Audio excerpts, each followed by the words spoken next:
Welcome to the VMware Storage Minute series. In this short video, we'll be discussing maintenance mode enhancements with vSAN.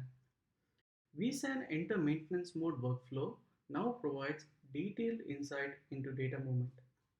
A pre-check simulation is designed to detect success or failure without initiating a data migration, thus preventing unnecessary data movement. The data migration pre-check can be accessed from the vSAN cluster level object and by clicking on the Monitor tab. You can choose the desired host from the drop-down menu and select the type of data migration that you intend to use.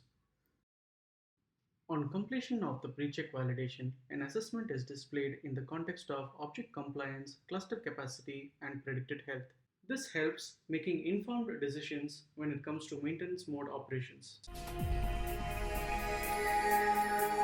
VMware Storage Real today.